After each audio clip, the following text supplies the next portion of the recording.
Hello बच्चों, एक बार फिर से आप सभी का स्वागत है आपके इस प्यारे से यूट्यूब चैनल कोडोलॉजी वर्ल्ड पे। बेटा, वेब डिजाइनिंग के प्रैक्टिकल की आज ये हमारी 6वीं वीडियो होने वाली है। 5 वीडियोस में हमने आपको वो सारे इंपॉर्टेंट सवाल करवा दिए हैं जो कि आपके ओ लेवल के प्रैक्टिकल के पर्सपेक्टिव से बहुत ही ज्यादा इंपॉर्टेंट होने वाले हैं।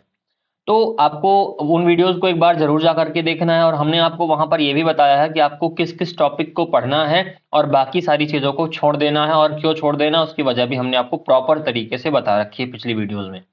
हमने एचटीएमएल के प्रैक्टिकल करवा दिए हैं आपसे, सीएसएस के प्रैक्टिकल आपको करवाए हैं और जेएस के प्रैक्टिकल करवाए हैं। आज की इस वीडियो में हम लोग बात करने वाले हैं जावास्क्रिप्ट के 2 इंपॉर्टेंट क्वेश्चंस की, जो कि अक्सर आपसे पूछ लिए जाते हैं। बेटा, सबसे पहला सवाल है कि आपको एक एचटीएमएल और जावास्क्रिप्ट का इस्तेमाल करते हुए प्रोग्राम बनाना है, और उस प्रोग्राम की जो कहानी होगी वो क्या होगी। आप कोई नंबर इंटर करो ना, तो वो बता दे कि वो नंबर पॉजिटिव है या वो नंबर नेगेटिव है, या फिर आपने जो नंबर इंटर कर रखा है वो नंबर 0 है। ठीक है। और दूसरा प्रोग्राम क्या कह रहा है? दूसरा प्रोग्राम कह रहा है कि अगर यूजर कोई नंबर इंटर करे तो उस नंबर की वो टेबल जनरेट कर दे। मान लो हमने 6 इंटर किया, तो पूरी 6 की टेबल मिल जाए। 6 1 जा 6, 6 2 जा 12, 6 3 जा 18, ये आपकी टेबल ऐसे जनरेट हो जाए। ठीक है ना। तो आइए समय को बिना बर्बाद करते हुए हम लोग सबसे पहले क्वेश्चन की तरफ मूव ऑन करते हैं। अपना वीएस कोड हमने ओपन कर लिया है। यहाँ पर बेसिक सी चीजें हमने लिख ली जिसकी हमको जरूरत थी, और जो जो काम का है केवल उसी को बचा के रखते हैं, बाकी चीजों को हम लोग यहाँ हटा देते हैं। आज ये हमारा डे 6 होने वाला है प्रैक्टिकल का। बॉडी में आ जाना है, और बॉडी में हमको लिखना है सबसे पहले हम एक H1 ले लेंगे, और H1 में लिख दिया हमने प्रोग्राम टू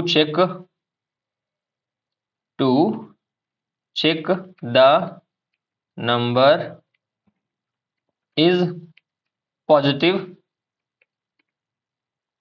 कॉमा नेगेटिव और 0 और 0। ठीक है ना। इसी का हमको प्रोग्राम बनाना है। बातों को समझते चलिएगा। हमने 2 प्रोग्राम आपको ऐसे पहले ऑलरेडी बनवा रखे हैं। थोड़ा सा स्क्रीन की साइज को हम लोग बड़ा कर देते हैं। करना क्या है बेटा, हमको यहाँ पर लिखना है inter a number, inter a number, ऐसे हमने लिख लिया, इंटर अ नंबर। ठीक है ना। उसके बाद आगे का काम क्या करना है, आपको यहाँ पर ले लेना है एक इनपुट। यहाँ पर क्या ले लीजिएगा, एक इनपुट, और इनपुट में टाइप लगाइएगा, टाइप में नंबर दे दीजिएगा, और नंबर देने के बाद आपको यहाँ पर एक आईडी भी दे देनी है। और वो आईडी क्यों देनी है वो हमने आपको बताया है कि हमको उस नंबर की वैल्यू को कहाँ ले जाना है, जावास्क्रिप्ट में वेरिएबल के अंदर स्टोर करना है। अच्छा, इतना काम कर लिया। इतना काम करने के बाद हमको लगाना है यहाँ पर br टैग लगाने के बाद अब एक बटन पर क्लिक करें तभी हमारी जो चेक करने की ऑपरेशन है वो परफॉर्म हो। तो उसके लिए हमको यहाँ पर लेना पड़ेगा बटन टैग, और बटन टैग लेने के बाद आप इसमें टाइप वाइप चाहे लीजिए चाहे मत लीजिए, ऑन क्लिक लगा लीजिएगा। ऑन क्लिक लगा करके यहाँ पर हमने एक फंक्शन बना लिया है अभी से ही, टेस्ट नाम का, और ये फंक्शन काम क्या करेगा उसको हम लोग जावास्क्रिप्ट में डिफाइन करेंगे। यहाँ पर लिख देंगे चेक द नंबर, ऐसे हमने लिख दिया। ठीक है, NUMBR। बस ये तो इतनी कहानी हमारी हो गई। अच्छा, आउटपुट कहाँ आए, तो आउटपुट आप चाहे तो ब्रेक में ले आए कहीं, पैराग्राफ में सॉरी ले आए कहीं, या फिर आप किसी भी जगह पे ला सकते हैं। हमें मान लीजिए मुझको चाहिए एक इटैलिक फॉर्मेट में चाहिए आउटपुट ना, तो यहाँ पर हम लोग इटैलिक में ले लेंगे, और यहाँ पर एक छोटी सी आईडी ले लेंगे। किस नाम की? आर नाम की। आर का मतलब रिजल्ट नाम की आईडी ले ली। इतनी तो कहानी हो गई हमारी एचटीएमएल की। ये एचटीएमएल की कहानी दिख रही है ना। आइए अब जावास्क्रिप्ट की कहानी को हम लोग शुरू करते हैं। उसके लिए हमको यहाँ पर लेना पड़ेगा स्क्रिप्ट टैग, और स्क्रिप्ट टैग लेने के बाद हमको बनाना है फंक्शन। किस नाम का फंक्शन बनाना है, ये देखो, टेस्ट नाम का फंक्शन लिया है ना, यही टेस्ट नाम का फंक्शन हम लोग क्या करेंगे, यहाँ पर बनाएंगे। ठीक है ना। टेस्ट नाम का फंक्शन हमने बना लिया, और उसके बाद यहाँ पर हमको एक वेरिएबल डिक्लेयर करना है ए नाम का, और इस ए नाम के वेरिएबल में वैल्यू कहाँ से मिले, document dot gate element by ID, और ये नंबर जो है ये n नाम की आईडी है ना, यहीं से इसको नंबर मिले। ये हमने यहां पर लिख दिया ब्रैकेट लगा करके n। क्या लिखा? n, और n से वैल्यू यहां पर लिखेंगे वैल्यू, n से वैल्यू इसको प्राप्त हो जाए। अब उसके बाद करना क्या, इफ हम लोग चेक करेंगे कि अगर भैया जो n है ना, n कह रहा हूं a, ये a हमने, क्योंकि हमने वेरिएबल स्टोर कहां करा, a में स्टोर करा ना। अगर a बड़ा हो किससे, 0 से, जब वहां पर प्रिंट क्या हो जाए, प्रिंट हो जाए डॉक्यूमेंट डॉट राइट, या फिर राइट नहीं, गेट एलिमेंट बाई आईडी ना, document dot gate element by ID. और ये कहां जाए, ये आर नाम की आईडी में जाए। कहां जाए? आर नाम की आईडी। आर नाम की आईडी कहां, इस इटैलिक में है ना, तो यहीं पर ये जाए। Document dot gate element by ID, और उसके बाद डॉट लगाएंगे, यहां पर लिखेंगे इनर एचटीएमएल, इनर एचटीएमएल, और उसमें बराबर लगा के लिखना क्या है, बराबर लगा के लिखना A plus is a positive number, A is a positive number, ये हमने लिख दिया। इतना करने के बाद आपको यहां पर लगा देना है सेमीकोलन, लग गया। चलिए ठीक है ना, इतना हो गया। इसके बाद अब एल्स लगाना है, एल्सिफ लगाना है। एल्सिफ में क्या दे देना है, नंबर हमारा क्या हो, ए हमारा क्या हो, छोटा हो, किससे छोटा हो, 0 से छोटा हो। फिर वहां पर क्या होगा, वहां पर सेम कहानी यही रिपीट होगी। ये पूरा हमने कॉपी कर लिया और कॉपी करके हमने कर दिया इधर को पेस्ट। बस नंबर इज यहां पर क्या लिख देना है हमको, नेगेटिव, नंबर इज नेगेटिव। अच्छा, या तो बड़ा होगा तो पॉजिटिव, छोटा होगा तो नेगेटिव। लेकिन एक कंडीशन और हो सकती है, ना बड़ा हो ना छोटा हो, तो वहां पर हमको क्या करना पड़ेगा, वहां पर लिखना पड़ेगा नंबर इज 0। क्या लिखना पड़ेगा, नंबर इज 0। ये हमने छोटा सा नन्हा सा प्रोग्राम बना लिया और इस प्रोग्राम को हम लोग करते हैं सेव। सेव करने के बाद इसको हम लोग करते हैं टेस्ट, ठीक है ना। यहाँ पर हमने इसको रन कराया लाइव सर्वर से। देखिए ध्यान से, बहुत सुंदर सा प्रोग्राम हमारा बन करके तैयार हो गया। कह रहा program to check the number is positive, negative और 0। हमको यहाँ पर एक नंबर एंटर करना है। हमने नंबर एंटर कर दिया 7 और क्लिक किया तो कह रहा 7 इज अ पॉजिटिव नंबर, ठीक है ना। चलिए एक बार फिर से इस प्रोग्राम को रन कराते हैं। हमने यहाँ पर लिख दिया -23, चेक करिए, कह रहा 20 -23 इज अ नेगेटिव नंबर। एक बार फिर से प्रोग्राम को टेस्ट करते हैं। यहाँ पर हमको नंबर एंटर करना 0, हमने क्लिक किया, कह रहा नंबर इज 0। तो ये आपका प्रोग्राम बहुत ही अच्छे तरीके से बन गया। आप जितनी बार मर्जी उतनी बार टेस्ट कर सकते हैं। हमको यहाँ पर लिखना है, कुछ भी नंबर लिख देना है, 577 889। देखो ये क्या कह रहा है, ये कैसा नंबर है, ये पॉजिटिव नंबर है, ठीक है ना। और मैं लिख दूंगा यहीं पर नेगेटिव, जहां लगाया मैंने, ये देखो बहुत सारे नंबर लिख दिए। अब ये क्या आ जाएगा, नेगेटिव आ जाएगा। और जितनी बार 0 लिखूंगा उतनी बार यहाँ पर क्या आ जाएगा, 0 आ जाएगा, ठीक है ना। ये नंबर हमारा क्या है, 0 है। बात समझ में आई। चलिए इसको समझ भी लेते हैं, ध्यान से देखना भैया। ये H1 तो हेडिंग ही है, वो आ ही रही है। यहाँ पर हमने एक इंटर द नंबर लिख रखा है, जो कि यहाँ पर देखो आ रहा है इंटर द नंबर। उसके बाद हमने क्या किया है, उसके बाद अगला काम जो है वो एक इनपुट बॉक्स बनाया है। ये देखो हमने इनपुट बॉक्स बना रखा है, तो ये इनपुट बॉक्स आपका यहाँ पर आ रहा है, ये इनपुट बॉक्स हो गया आपका, ठीक। अगला काम क्या है कि इनपुट बॉक्स में जो नंबर जा रहा है ना, वो उसकी आईडी क्या है, उसकी आईडी n है। और वो n नाम की आईडी, ये देखो n नाम की आईडी है ना, वो कहाँ स्टोर हो रही है, a नाम के वेरिएबल में। मतलब हम लोग 2 5 10 20 50 -10 -15 कुछ भी लिख रहे हैं, वो कहाँ स्टोर हो रहा है, जाकर के a में स्टोर हो रहा है, ठीक है ना। n नाम की आईडी की वैल्यू, ये देखो वैल्यू लगी है ना, वैल्यू, n नाम की आईडी की वैल्यू कहाँ स्टोर हो रही है, a में स्टोर हो रही है। और उसके बाद अगर a बड़ा हो, क्या हो, a बड़ा हो, a बड़ा हो तो क्या प्रिंट हो जाए, 0 से बड़ा हो तो a इज पॉजिटिव प्रिंट हो जाए। अगर a छोटा हो 0 से तो क्या प्रिंट हो जाए, a इज नेगेटिव प्रिंट हो जाए। और अगर ना बड़ा हो ना छोटा हो तो जाहिर सी बात है बेटा, वो क्या होगा, वो 0 ही होगा। अच्छा, ये सब प्रिंट कब होगा, ये प्रिंट तब होगा, ये सब कहाँ प्रिंट हो रहा है, टेस्ट नाम के फंक्शन में। और टेस्ट नाम के फंक्शन को कब कॉल किया जा रहा है, जब बटन पर आप कर रहे हो क्लिक।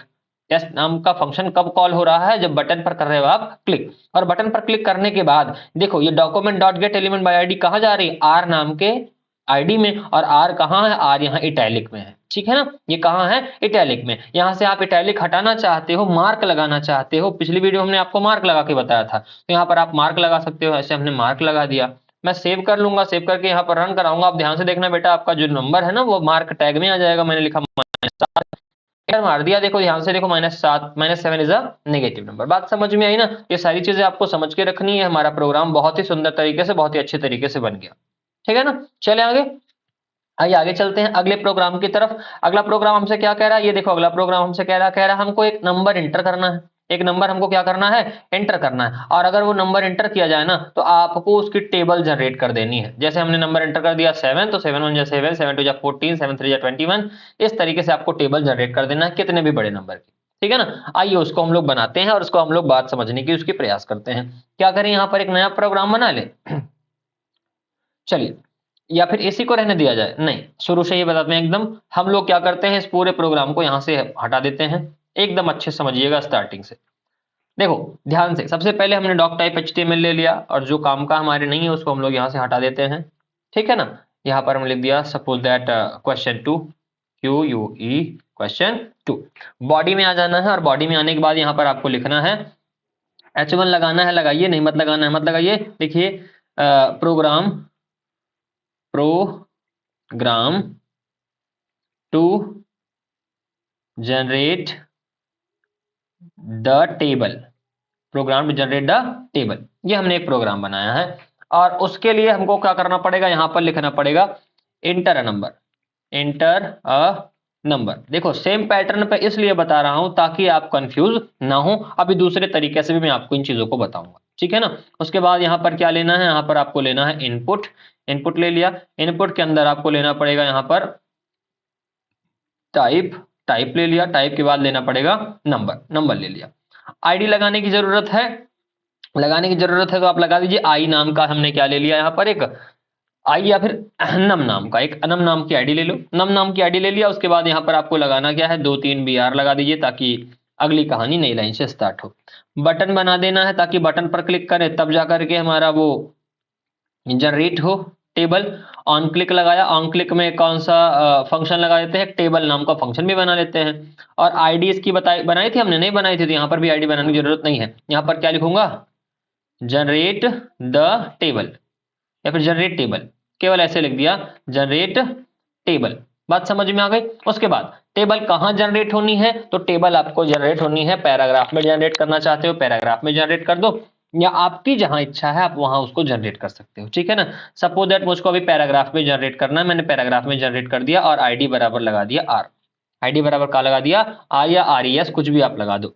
RES इसलिए लिखता हूं ताकि आपको समझ में आ जाए कि हाँ ये रिजल्ट है।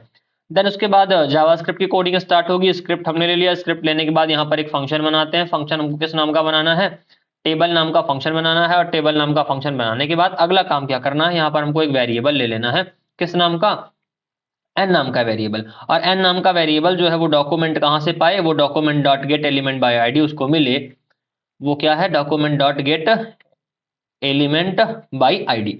और वो नंबर उसको कहां से मिले बेटा, वो नंबर उसको नम से मिले। कहां से मिले, नम से मिले, नम से मिल रहा नंबर। और नंबर्स नहीं, नंबर की क्या चाहिए, वैल्यू चाहिए, नंबर की VALUE वैल्यू चाहिए।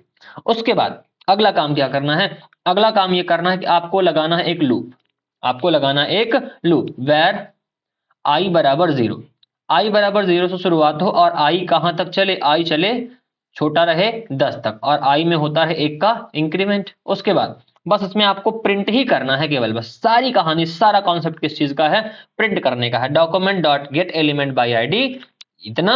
उसके बाद यहां पर आपको क्या करना है, यहां पर आपको प्रिंट करना है, किसमें, यहां पर आपको लिखना कैसे, ध्यान से देखना, एकदम सुंदर तरीके से प्रोग्राम बना रहा हूं। हमको लिखना पड़ेगा ऐसे, सबसे पहले लगाऊंगा मैं इन्वर्टेड कॉमा, फिर ये वाला ब्रैकेट, ये वाला ब्रैकेट लगाने के बाद अगला काम क्या करूंगा, यहाँ पर आऊंगा प्लस लिखूंगा। उसके बाद फिर हमको ये नंबर लिखना पड़ेगा, कौन सा वाला, एन नाम का। देन उसके बाद प्लस लगाना पड़ेगा, फिर ये लगाया मैंने ब्रैकेट, ब्रैकेट लगाने के बाद समझते चलना, एकदम अच्छे समझना भैया। उसके बाद यहाँ पर मैं लगाऊंगा सुपर, सुपर लगाया। उसके बाद यहाँ पर लिख दिया मैंने टेबल, नहीं अच्छा स्क्वायर कहाँ बनाना है, टेबल लिखना मुझको ना, चलिए अच्छी बात है, आसान बनाते हैं आपके लिए, परेशानी नहीं होगी। मैंने लिख दिया यहाँ पर एन लिखा, पहले क्या लिखा, एन लिख दिया। एन के बाद मुझको क्या चाहिए, गुणे का निशान चाहिए, क्या चाहिए बेटा, गुणे का निशान चाहिए। तो इन्वर्टेड कॉमा के अंदर यहाँ पर मैं लिख दूंगा मल्टीप्लाई का निशान। मल्टीप्लाई का निशान लिखने के बाद इधर इधर, उसके बाद फिर प्लस तो लगाना मैं भूल ही गया, यहां पर लगा दूंगा प्लस, ठीक है ना। गुणे का निशान लगाया, फिर लगाऊंगा प्लस, फिर आई लिखूंगा, फिर लगाऊंगा प्लस, फिर इक्वल लिखूंगा, इधर इक्वल ऐसे। देन उसके बाद प्लस लगाऊंगा और उसके बाद गुणे इक्वल लगाया, फिर प्लस लगाऊंगा और फिर लिख दूंगा एन इंटू आई, एन इंटू आई। बस कहानी समाप्त हुई। इतना सा आपको करना है और इतना करने के बाद हम लोग क्या करते हैं, इस प्रोग्राम को सेव करते हैं, सेव करके इस प्रोग्राम को कराते हैं रन, ठीक है ना। हमने क्या किया, इस प्रोग्राम को बेटा करा दिया रन। और रन कराने के लिए हमको यहाँ पर यूज करना पड़ेगा लाइव सर्वर का। चलिए हमने इसको रन करा दिया, रन कराया। आप ध्यान से देखिए यहाँ पर ये प्रोग्राम हमारा रन हो गया है, कह रहा एक नंबर इंटर करिए। हमने नंबर इंटर कर दिया 6 और क्लिक किया टेबल जनरेट करने के लिए। तो टेबल हमारी, अच्छा अभी हमने हम मुझको लगता है उस फंक्शन को मैंने कॉल नहीं किया है। ध्यान से एक बार देखते चलो, यहाँ पर हमको प्रिंट कहाँ करना था, रिजल्ट को RES में, और हमने यहाँ पर क्या लिख रखा है, केवल R लिख रखा था, इसीलिए प्रोग्राम रन नहीं हो रहा था। RES हमने भी वहां पर लिख दिया और इस प्रोग्राम को एक बार करा लिया रिफ्रेश। अब मुझको टेबल प्रिंट करानी है 6 की, क्लिक करूंगा, ध्यान से देखो 6 इंटू 10 आ रहा है। अच्छा, केवल 10 आ रहा है क्योंकि हमको ये लूप चलाना था, हमको लास्ट में क्या करना था, ये लूप बेटा चलाना था। और ये लूप कहाँ चलता, i बराबर 0 से चल रहा है, तो i बराबर 0 से नहीं चलाना है, i बराबर 1 से चलाना है। और i आपका क्या हो, लेस देन, या ये आपका होता रहे कहाँ तक, 10 तक i प्लस प्लस होता रहे। फिर हमने डॉक्यूमेंट डॉट राइट करा, n into i is equal to n into i करना था। तो ये आपका पूरा प्रोग्राम समझिएगा, एक बार फिर से अच्छे से प्रोग्राम को समझिएगा कि हमने करा क्या है। यहाँ पर हमने एक नंबर एंटर कर लिया है ना, किस नाम का नंबर एंटर कर रखा है, हमने नंबर एंटर कर रखा है बेटा इनपुट टाइप नंबर, और वो नंबर कहाँ स्टोर हो रहा है, नम नाम के वेरिएबल में, और ये नम नाम की आईडी में। और ये नम नाम की आईडी की वैल्यू, नम नाम की आईडी की वैल्यू कहाँ स्टोर हो रही है, जाकर के एन में जाकर स्टोर हो रही है। फिर हमने लगाया यहाँ पर फॉर लूप वेर आई बराबर 0, 0 से शुरू करा, और आई इज लेस देन और इक्वल कितना होना चाहिए, 10 होना चाहिए, और आई में प्लस प्लस एक इंक्रीमेंट हो। देन हमको करना क्या है, एन इंटू आई करना है, और बराबर करके एन इंटू आई आपको कर देना है। इसको हम लोग सेव कराते हैं, सेव करा करके एक बार फिर से रन कराएंगे। यहाँ पर हमसे एक नंबर कह रहा है, हमने 9 एंटर कर दिया, क्लिक करेंगे तो 9 इंटू 10 ही जनरेट कर रहा है। चलिए इसको, इसकी वजह क्या है मैं आपको बता देना चाहता हूँ। इसमें document dot gate element by ID जो हमने कर रखा, ये बार बार एक ही एलिमेंट को प्रिंट करेगा। तो आप चाहे तो यहाँ पर डायरेक्टली आप ऐसे कर सकते हैं, समझिएगा। एक प्रोग्राम को बनाने के बेटा कई तरीके हो सकते हैं, ठीक है ना। हम आपको एक और तरीका बताते हैं, आपको कुछ भी नहीं करना है, आपको यहाँ पर लिखना है डॉक्यूमेंट डॉट राइट, लिख दिया बस, डॉक्यूमेंट डॉट राइट लिखा। देन उसके बाद आपको इसको करना है डिलीट, इसको भी करना है डिलीट, यहाँ पर लगाना है ब्रैकेट। अब ब्रैकेट लगाने के बाद आपको यहाँ पर भी लगा देना है एक छोटा सा ब्रैकेट, ठीक है ना। ये कहानी इतनी हो गई, बस इतनी कहानी आपको लिखनी है। देन उसके बाद इसको सेव करा देना है, सेव करा के रन कराएंगे। आपको यहाँ पर लिखना पड़ेगा 7 और क्लिक करेंगे। आप ध्यान से देखो, आपका नंबर जो हो गया वो जनरेट हो गया है। कैसे जनरेट हो गया है, थोड़ा सा इसको हम लोग और मॉडिफाई करते हैं। यहाँ पर आपको करना क्या पड़ेगा बेटा, कुछ नहीं करना है, केवल एक प्लस लगाना है। प्लस लगाने के बाद आपको यहाँ पर लगा देना है एक br टैग, बस। बहुत सुंदर तरीके से प्रोग्राम हमको सेव कर लिया, और यहाँ पर मैंने लिख दिया 7, क्लिक किया। ध्यान से देखो दिख रहा है कि नहीं, ये आपका क्या आ गया है, ये आपका एक बढ़िया सा सुंदर सा टेबल हमारी जनरेट होकर के आ रही है। बात समझ में आई। प्रोग्राम को पूरे तरीके से समझ लीजिएगा अच्छे से, ताकि किसी प्रकार की कोई कंफ्यूजन आपके माइंड में दोबारा ना रह जाए, ठीक है ना। एक प्रोग्राम को पूरी तरीके से एक बार फिर से पढ़ते हैं, आराम से समझना बेटा, ठीक है। देखो सबसे पहले हमने h1 लिख लिया, तो h1 तो यहाँ पर आ ही रहा है, उसके लिए आपको समझने की जरूरत नहीं है। ये h1 यहाँ पर आ रहा है, ठीक है ना। और एंटर द नंबर भी आ रहा है, इनपुट टाइप भी आ रहा है, बटन भी आ रही है। तो ये इतना पूरा काम हमारा यहाँ पर हमको दिख रहा है। ये बटन की कोडिंग हो गई, और ये किसकी कोडिंग हो गई, ये आपकी इनपुट टाइप की कोडिंग हो गई, और ये एंटर द नंबर की कोडिंग हो गई, h1 की कोडिंग हो गई। कहानी सारी कहाँ अटकती है बेटा, कहानी सारी अटकती है जावास्क्रिप्ट के प्रोग्राम में। हमने क्या करा, हमने एक टेबल नाम का फंक्शन बना दिया, जो टेबल नाम का फंक्शन बटन पर क्लिक करने पर जनरेट होता है। अब टेबल नाम के फंक्शन के अंदर है क्या, एन नाम का वेरिएबल है, जो कि वैल्यू कहां से उठा रहा है, नम नाम की आईडी से। नम नाम की आईडी कहां पर है, इनपुट टाइप में है, जो आपने इनपुट टाइप में नंबर दे रखा है, उसकी वैल्यू ये ले रहा है। और क्या कर रहा है, एक लूप लगा रहा है आई पर, और आई 1 से चल के 10 पे खत्म हो रहा है। मतलब आई की वैल्यू 1 होगी, फिर 2 3 4 5 6 7 8 9 10, और हर बार क्या करना है, हर बार एन मतलब आपने जो नंबर ले रखा है, जैसे आपने लिया 7, तो 7 में किसका गुणा करेगा, 1 का, और आंसर क्या आ जाए 7 गुणे 1। फिर 7 में 2 का गुणा, आंसर कितना जाए 7 गुणे 2। 7 में 3 का गुणा, आंसर कितना जाए 7 गुणे 3। ऐसे कर करके 7 गुणे 10 तक ये जाएगा, ठीक है ना। तो इस तरीके से क्या कर सकते हो, आप किसी भी टेबल को जनरेट करने का प्रोग्राम बना सकते हो। आप इसको नोट कर लीजिए, इसका स्क्रीनशॉट ले लीजिए, और ये आपके दो के दोनों इंपॉर्टेंट क्वेश्चन रहे। आई होप ये सारी बातें आपको समझ में आई होंगी, ठीक है ना। एक बात और कि हम लगातार आपके लिए वीडियोस अपलोड करते जा रहे हैं, और ऐसी वीडियोस जो या फिर जिनका कॉन्सेप्ट, जिनका पैटर्न बहुत इंपॉर्टेंट है। डेली की 2 वीडियोस आपको मिल रही हैं। कल हमने 3 वीडियो अपलोड करी थी, आपको उन सबको देख लेना है, और आज की भी ये वीडियो आपको देखनी है, और उन दोस्तों के पास शेयर करना है जिनका प्रैक्टिकल 7 तारीख या 8 तारीख से स्टार्ट हो रहा है M2 का, तो उनके लिए भी ये इंपॉर्टेंट है। अच्छा, M3 के बच्चों के लिए भी इस चैनल को आपको जरूर सजेस्ट करना है यहाँ पर, क्योंकि M3 के प्रैक्टिकल भी कराए जा चुके हैं। करीब हमने आपको 45 से 47 सवाल M3 के पाइथन के करवा रखे हैं, ठीक है ना। और हाँ, आप लोग कहेंगे तो हम आपके लिए IoT का प्रैक्टिकल भी प्लान करेंगे, लेकिन आपको जरूरत है या नहीं है, आप चाहते हैं कि नहीं चाहते, इस चीज को आप हमको कमेंट बॉक्स में जरूर बताएंगे। देन हम उसकी भी वीडियो अपलोड करने का पूरा प्रयास करेंगे। तो आज के लिए इतना ही, मिलते हैं आपसे अगली वीडियो में। अभी के लिए दीजिए इजाजत, टेक केयर, बाय बाय।